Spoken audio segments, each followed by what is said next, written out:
My friends, have you ever noticed?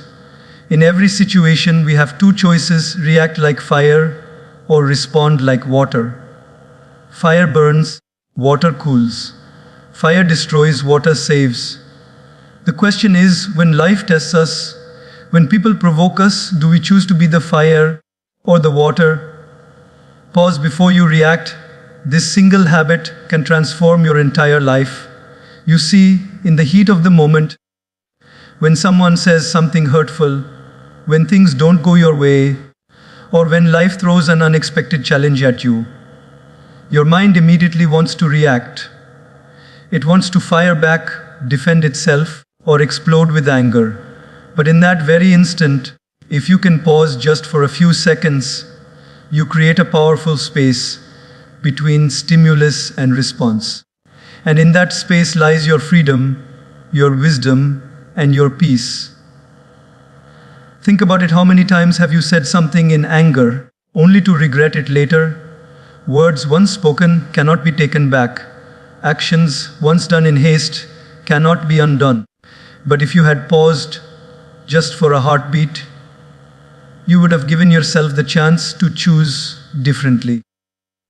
You would have given yourself the power to respond with clarity instead of confusion, with patience instead of panic, with compassion instead of cruelty. A pause is not weakness, it is strength. It is the mark of someone who refuses to be a slave to circumstances, who refuses to be controlled by emotions. Imagine you are driving and suddenly a car swerves in front of you. If you slam the horn and shout in anger, nothing changes except your blood pressure. But if you pause, breathe and think, maybe you'll realize that driver could be rushing someone to the hospital. That pause allows empathy to rise. That pause saves your peace. The truth is, reacting instantly feels natural, but it is often destructive. Responding after a pause feels unnatural at first, but it is always constructive. The greatest leaders, the happiest families, the most peaceful people, all have mastered this art of pausing. Because calmness is not about never feeling anger or fear. It's about not letting those emotions control your actions. So next time life presses your buttons, remember this: you are not a machine. You are a human being with the gift of choice. Don't let anger choose for you. Don't let stress choose for you. Pause, breathe, then let wisdom choose for you. That tiny pause could change the outcome of an entire day or even an entire life. Control what you can, accept what you can't. This is one of the most liberating principles you can live by. Because the truth is, a big part of our stress doesn't come from what's happening. It comes from fighting things we cannot change. We wrestle with reality, and reality always wins. Imagine standing at the seashore, screaming at the waves to stop. You can shout, you can cry, you can shake your fists at the ocean. But the waves will keep coming. No matter how much you resist, they won't listen to you. Life works in the same way. Some things are simply not in your control. Think about it. The weather is not in your control. The traffic on the road is not in your control. The way other people behave is not in your control. Yet, how often do we exhaust ourselves getting angry at these very things? A person shouts at you, and you get disturbed for the whole day. A plan doesn't go the way you expected, and you let frustration eat away at your peace. But pause for a moment and ask, was it ever in my control? If not, why give it the power to ruin me? What is in your control is how you choose to respond. You may not control the storm outside, but you can control whether your mind becomes a storm inside. You may not control the traffic jam, but you can choose to listen to music, call a loved one, or even just enjoy the quiet moment. You may not control someone's harsh words, but you can control whether you absorb their negativity or protect your peace. When you stop wasting energy on what's beyond your reach, you suddenly discover how much energy you have to improve what is within your reach. There's a beautiful wisdom in learning to surrender. Not surrender as in giving up, but surrender as in trusting the flow of life. Imagine holding a rope tightly, trying to pull it your way when life is pulling it the other way.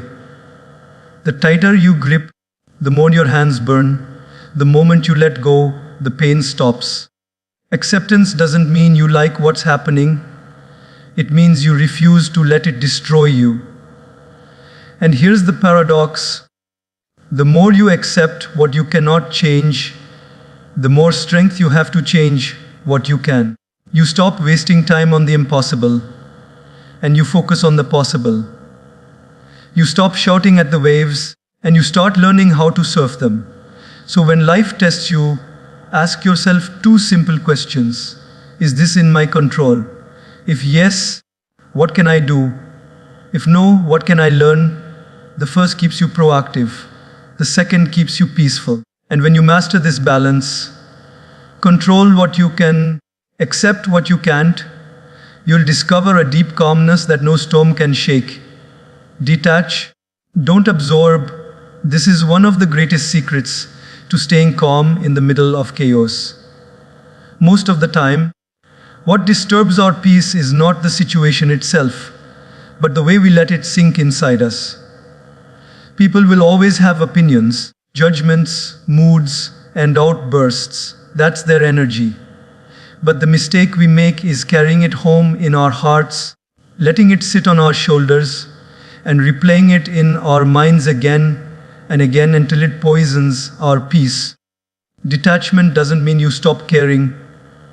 It means you stop carrying what was never yours to hold. Imagine you are walking down the street and someone hands you a heavy bag of garbage. Would you willingly carry it home? Of course not. Yet when someone throws their anger at you or their negativity at you, you often pick it up unconsciously and carry it with you the whole day. Their 5 minutes of frustration becomes your 5 hours of stress. But the truth is that garbage was never yours. If you don't pick it up, it won't smell in your life.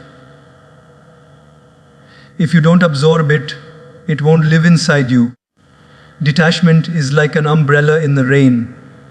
The rain of negativity may fall all around, but when you have the umbrella of detachment, you stay dry inside. You observe what is happening without allowing it to drench you. For example, a colleague criticizes you harshly.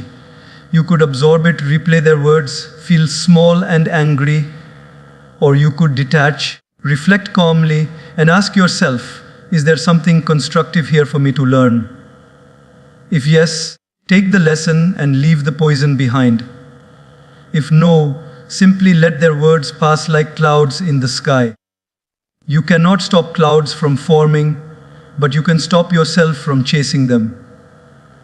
Some people believe detachment means indifference, but that's not true. Indifference says, I don't care. Detachment says, I care enough to not let your negativity control my state of mind. When you detach, you still feel compassion. You still wish people well, but you don't let their storms enter your inner home. There is a story of a monk who was insulted by a passerby. The man shouted, cursed, and left. Another person who witnessed this asked the monk, how are you still so calm? Didn't his words hurt you? The monk smiled and said, if someone offers you a gift and you don't accept it, who does the gift belong to? The man replied, to the one who offered it. The monk said, exactly. His anger was his gift. I chose not to accept it, so it stays with him, not with me. That is detachment. In life, you can't stop people from being angry, jealous, rude, or negative. That's their karma, their choice, their burden. What you can do is choose not to absorb it. Protect your mind the way you protect your home.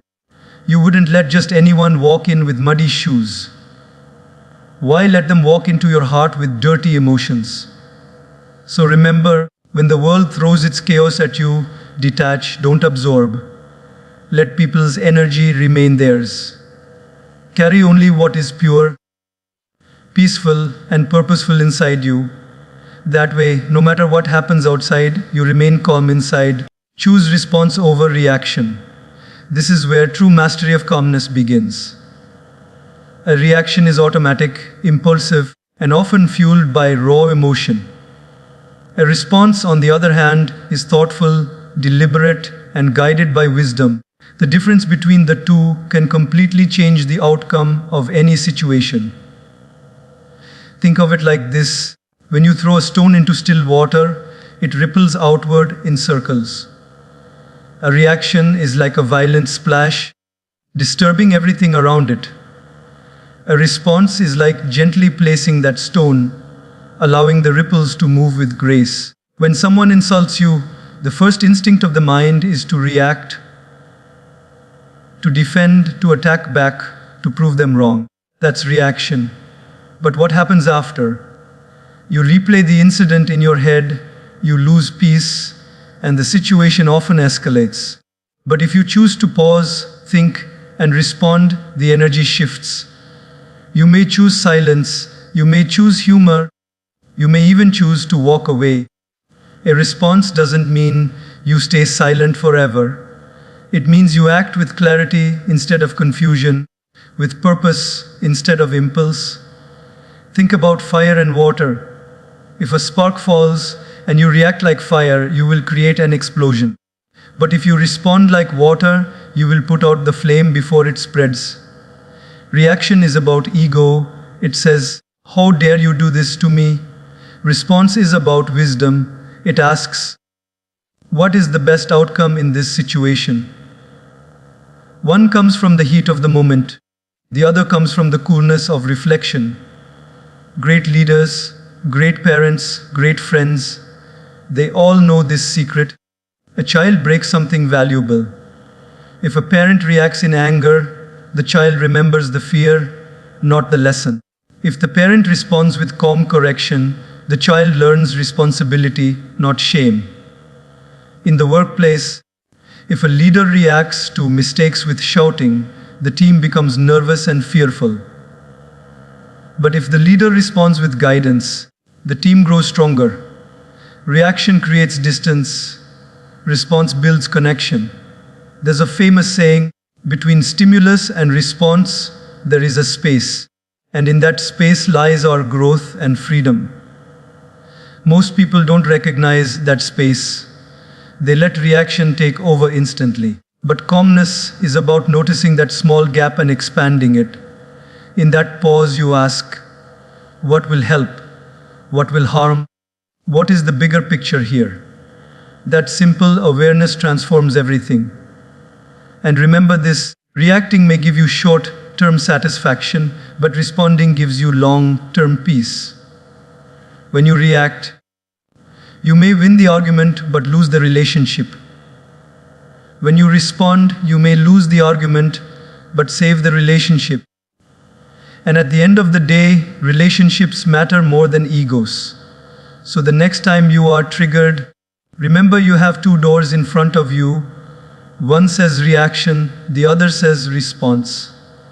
If you open the door of reaction, you may step into conflict, regret, and unrest. If you open the door of response, you walk into peace, respect, and wisdom. The choice is always yours. Calmness is not about never feeling angry.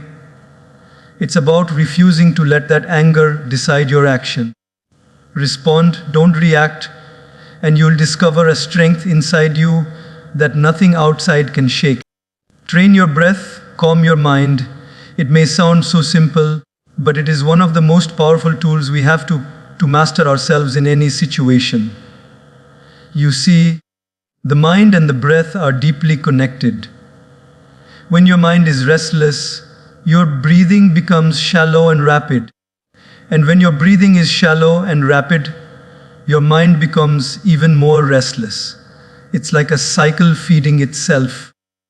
But the beauty is, while it's difficult to directly control the racing thoughts of the mind, You can control the rhythm of your breath. And the moment you control your breath, your mind begins to follow. Think about what happens when you're angry. Your chest rises and falls quickly.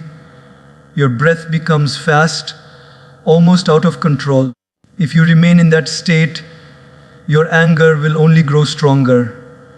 But if in that very moment you take a deep, conscious breath in through your nose, hold it gently and exhale slowly, you will notice something almost magical. Your heart rate begins to slow down, the storm in your mind begins to settle, and suddenly, you are no longer drowning in the emotion. The emotion is still there, but it no longer owns you. This is why almost every ancient practice, from yoga to meditation, puts such emphasis on the breath. The breath is the bridge between body and mind, between chaos and calm.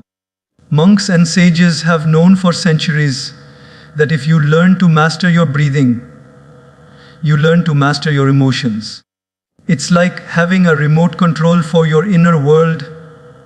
When the outside world becomes noisy, you press pause by slowing your breath. Even science today confirms it. Studies show that slow, deep breathing activates the parasympathetic nervous system, the system responsible for relaxation, healing, and balance. Just a few minutes of conscious breathing can lower blood pressure, reduce stress hormones, and bring clarity of thought. That's why when someone is panicking, the first advice we give is take a deep breath. It's not just a saying, it's biology working in your favor. Imagine being in a heated argument. Voices are rising, emotions are burning, and you can feel yourself about to explode. In that moment, if you stop and take 3 deep breaths, you give yourself a chance to step out of the fire. Those few breaths create a gap wide enough for wisdom to enter. Suddenly, you see the situation differently. You're no longer controlled by your anger. You are back in control of yourself. Or think of the times when anxiety grips you, when the future feels uncertain and your mind is racing with 1,000 what ifs. Your breath in that moment is probably short and shallow. But if you deliberately slow it down, inhale deeply, exhale fully, you send a signal to your mind, I am safe, I am calm, I am present. And slowly, the storm of anxiety begins to lose its power. Training your breath is like training a muscle. At first it feels unnatural, because most of us go through life breathing unconsciously. But with practice, just a few minutes each day, you begin to notice a shift. Your reactions soften, your patience grows, your clarity sharpens. You don't just breathe to survive anymore. You breathe to live with balance. So the next time you feel anger rising, fear tightening, or stress building, remember this: the key to calming your mind is already with you. It's not outside, it's not in someone else's hands. It's in your breath. And the one who can control their breath can truly control their life. Perspective changes everything. This is one of the most underestimated truths about life. You see, nothing in this world has a fixed meaning. Events happen, people act, situations arise, but it is our perspective that decides whether those events become problems or opportunities, whether those actions become insults or lessons, whether those situations become prisons or pathways. 2 people can go through the exact same circumstance, and one will crumble while the other will grow. Why? Because of perspective. Imagine 2 individuals standing in front of the same glass of water. One says it's half empty. The other says it's half full. The water didn't change, the glass didn't change, only the perspective changed. And yet, that simple shift in how they looked at the same thing determined how they felt, how they acted, and how they lived that moment. Life is often like that glass, unchanging in its facts, but transforming in its meaning.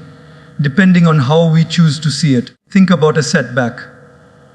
One person loses their job and says, "My life is over. I am worthless." Another person loses the same job and says, "This is painful, yes. But maybe this is the push I needed to find a better path." The first person drowns in despair. The second begins a new chapter. Same event, different outcomes, only because of perspective. When you face challenges, your mind will try to convince you that the mountain in front of you is too big, too heavy, too impossible to climb. But if you change your perspective, the mountain doesn't become smaller, but your inner strength becomes bigger. What once looked like a wall suddenly looks like a staircase. What once felt like punishment suddenly feels like preparation. Perspective even changes relationships. Suppose someone criticizes you harshly. If your perspective is narrow, you think, "They hate me, they want to hurt me." If your perspective is broader, you might think, "Maybe they are carrying their own pain. Maybe their words are more about them than about me." One perspective leads to anger, the other leads to compassion. The event didn't change, the words didn't change, but your interpretation shaped your response. There's a story of a farmer whose horse ran away. The neighbors came and said, "Oh no, such bad luck." The farmer simply replied, "Maybe." The next day, the horse returned with 3 wild horses. The neighbors said, "Oh wow, such good luck." Again, the farmer said, "Maybe." The following day, the farmer's son tried to tame one of the wild horses, fell off, and broke his leg. The neighbors cried, "Oh no, such terrible luck." The farmer calmly said, "Maybe." A week later, the army came to recruit young men for war, but because the son had a broken leg, he was spared. The neighbors said, "What great luck." And again, the farmer said, "Maybe." The point is clear. Events are not good or bad in themselves. It is our perspective over time that reveals their meaning. When you learn to shift perspective, calmness comes naturally. Because suddenly, life stops being a series of threats and starts being a series of teachings. Pain turns into growth. Failures turn into stepping stones. Conflicts turn into mirrors that show you your own strength. Perspective does not change the situation outside, it changes the experience inside. And that inner change makes all the difference. So the next time life feels overwhelming, ask yourself, what else could this mean? What lesson could this carry? How can this shape me instead of break me? You will be amazed to see how quickly fear turns into courage, how quickly frustration turns into patience, and how quickly chaos turns into calm. Perspective truly changes everything. Silence is power in a world where everyone wants to speak, argue, prove, and be heard. Silence often feels like weakness. But in reality, silence is one of the greatest strengths you can cultivate. Because silence is not the absence of words, it is the presence of wisdom. Anyone can shout, anyone can react, anyone can let their tongue run faster than their mind. But it takes inner strength to hold back, to listen, to let silence speak louder than anger ever could. Think about the last time someone provoked you. Maybe they insulted you, maybe they mocked you, maybe they were unfair. Your natural instinct was probably to defend yourself, to throw back words with even more force. But if you had chosen silence in that moment, what would have happened? You would have saved your energy. You would have denied them the satisfaction of controlling you. You would have let their words burn themselves out like a fire without fuel. Silence disarms more battles than arguments ever will. When you choose silence, you don't suppress your thoughts, you elevate them. Silence allows you to see beyond the noise of the moment. It gives you time to reflect, Is this worth my energy? Will my words improve the situation or make it worse? So often, the best response is no response, because not everything deserves your reaction. As the saying goes, never wrestle with pigs. You both get dirty, and the pig enjoys it. Silence is walking away from unnecessary dirt. Great leaders, great teachers, even great spiritual masters have all understood the value of silence. Think of a wise elder who doesn't rush to speak in a heated discussion. Their very silence commands respect because it shows control, it shows depth, it shows they are not shaken by every wave. When they finally do speak, their words carry weight because silence has given those words strength. Silence is also the foundation of listening, and listening is one of the rarest skills today. Most people don't listen to understand, they listen to reply. But when you are truly silent, when you absorb without preparing your counterattack, you begin to understand not just the words, but the emotions behind the words. You begin to hear the story behind the anger, the pain behind the harshness, the cry behind the noise. And when you hear that, your response is wiser, softer, calmer. Even in your personal life, silence has incredible power. In arguments with loved ones, silence can stop the fight from escalating. In moments of stress, silence allows you to turn inward and find peace. And in moments of beauty, silence allows you to fully experience the present. Whether it's a sunset, a prayer, or just the company of someone you love, nature itself teaches us this. The most powerful places are often the most silent. Stand in a forest, or sit by a mountain, or gaze at the stars. The silence there is not empty. It is full of presence, full of peace, full of truth. Your mind feels calm, not because there is nothing happening, but because silence is speaking to you in a language beyond words. So the next time you are tempted to argue, tempted to prove yourself, tempted to throw back words in anger, remember this: silence is not defeat. Silence is dignity. Silence is strength. Silence is the choice of someone who refuses to waste energy on things that do not deserve it. Use silence wisely, and you will discover that sometimes the loudest voice in the room is the one that doesn't speak at all. Gratitude dissolves stress. It may sound simple, but it is one of the deepest medicines for a restless mind. You see, stress is born when our attention gets stuck on what is missing, on what is wrong, on what is painful.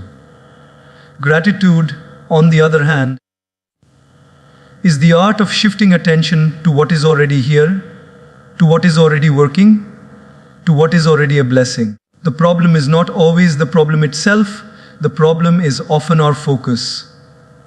And gratitude changes that focus. Think about it. Two people can live in the exact same circumstances. One complains, "I have nothing. My life is full of problems." The other says, "I may not have everything, but I still have enough. I still have food on my plate, air in my lungs, people who care about me."